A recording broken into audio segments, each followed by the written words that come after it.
So yes, we have a temporary period of elevated energy prices, but it will not be long. In the worst case, this is weeks. This is not months, and it leads to a much better place. Says who? On what theory? How do you control the Strait of Hormuz? If you can adjust things so quickly, Mr. Secretary, then why have gas prices plagued you, which is one of the easier indicators? It's a world market. Let's bring in former Governor Chris Sununu, and let's bring in the one and only Geraldo Rivera to talk about how easy this is to fix. We all know the price tag. Hey, brother, good to have you. Chris, we all know the price tag of war. War is expensive.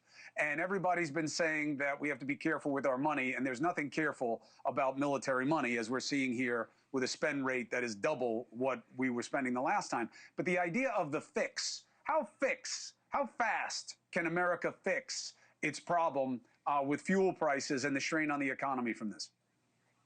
Yeah, so, I mean, I think what you saw with the president today, he was trying to do a couple things, but one of the main objectives was to put some calm and confidence back into the world energy market. This is the most disruptive the world energy market has ever been. It's disrupted 20% of the world energy market, and it all comes down to controlling that Strait of Hormuz, as you mentioned. So what he's really trying to do is say, look, we're going to make this temporary. I think we could see some strategic petroleum reserves here being released and maybe in China, but that's all temporary. It comes down to the physical security of the Strait of Hormuz, and that only happens when we see U.S. Navy ships in there. So, yes, we might be close to getting a military victory, so to say, in Iran, but at the end of the day, it's really about that strait, and the markets are not going to be pleased. We're not going to see those prices fall until you really see those naval ships in there and some sanity come back in. So the fingers are crossed that we're going to get there. He knows that these prices have been plaguing him, and at the end of the day, this is what it's all about. You know who doesn't cross their fingers? And you know this now that you're in the private sector? Your investors, traders. They don't cross their fingers, okay? They take a look at risk. And Geraldo, even if we have the temerity to put American military as guidance systems for the Strait of Hormuz, which would be really expensive and really dangerous, this is going to take time, because you know what Iran is going to say, right? They're not going to let this end. No matter what happens, they're going to keep up the provocations, and that's going to make people slow to want to put money at risk. You know, I came back from New York, where we experienced a town fixed on the terrorist attack, the apparent terrorist attack. And I came home, and there was a different kind of attack. Came past the neighborhood gas station, and the gas that was $2.99 when I left for New York on Thursday was $3.39 today.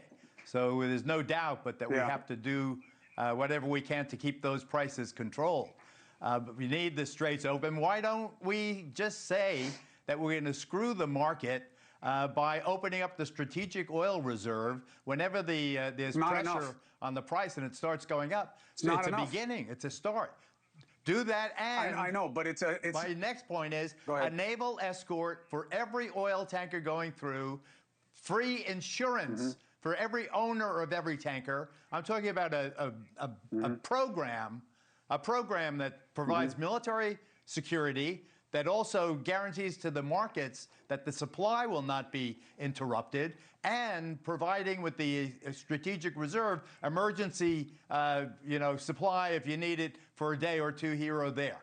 But I think that we have to understand, and the governor states it well, that this is what people are watching. This is how people react to foreign affairs. What does it do to me? How does it affect me? How's it doing with my budget?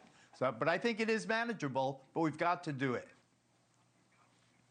How big a blow is this to MAGA in terms of, I know what the poll numbers are, Chris. I got to tell you, I've never been shocked by poll numbers more than the fact that people who, and look, I think it's a good faith belief. We don't want any more foreign intervention. We want to fix America first. We want to worry about what's happening here. We've done too much of that. I get it. It was very effective for Trump. How do they support him now when he's completely negated that? And how big a blow is it to all of the domestic issues that are just festering while we're spending money on something nobody voted for? Yeah, it's a tenet of MAGA, but believe me, they'll get over it. They're going to support him no matter what. Make no mistake about it. You know, his argument is going to be, you know, we went into Venezuela, had our action, we secured it, and we opened it up. We went into Iran, it wasn't a long-term action, and that, I think, is ultimately going to lead to a very interesting negotiation in Cuba, and he's going to try to take credit for that sometime this fall. He'll have Rubio down there trying to negotiate something with them. So what he's going to say is the other guys didn't do it right? When it comes to military attacks, he's the best. No one does it like him. He's the best. But he's going to show that they're short-term, but with long-term security domestically here. And things like, as we're talking about, on these things like energy prices, right? As we're discussing, there's no fiscal solution to this. You have to secure that straight, and you have to do it not for the United States, for the world market, right? It's the entire world market that he's securing it for, but it only comes with 100% military domination of Iran, right? You can't leave a bit of risk over there, and that's almost impossible to do, right? You're going to have the Houthis, you're going to have all these other groups, Hezbollah, Hamas is still out there, so there's a lot of other pieces he's got to play, but I don't think it hurts him politically. I really don't.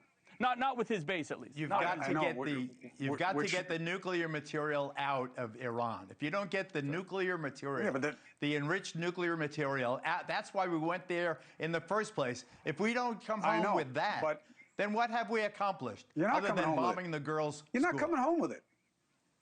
But look, listen, let's just be frank here for a second, okay? Then this is a never-ending war. Then this is a never-ending war. Yeah, hello. But Chris, everything you said is right, okay? And none of this is coming from a place of cynicism. You can't get the uranium because a lot of it is believed to have been buried, and you're going to have a mass event if you bomb it, and pulling it out, we're not on the ground to do it. So there's that. All the regime wants is a long-term suffering struggle. That's its martyrdom. And the idea that we have to show we can secure the Strait of Hormuz for the market, we destabilized it. We're the ones who created the issue. The idea that we can fix it is nowhere near as simple as what we created by creating the instability. And when you say Cuba, I mean, who voted for that? Now we got to go deal with Cuba? Anyway, but Chris, that's real. Geraldo, I love you both. I know, but and I'll tell you why. Here's why. It's my last point, and I got to get out so I can take people's calls. I believe the president is doing this because he can do it unilaterally. And he doesn't have to deal with Congress, and he's not getting anything done at home. And every one of these things, he just says he wants to do it, and it gets done. Whether it's good or not, I really don't know. But that's why it's happening, and that's why it will probably keep happening, as you said. Geraldo, I love you. I appreciate you. Chris, same. Thank you both. Too, thank you for watching. Subscribe below and download our NewsNation app right now on your phone, and you will get fact-based, unbiased news for all Americans.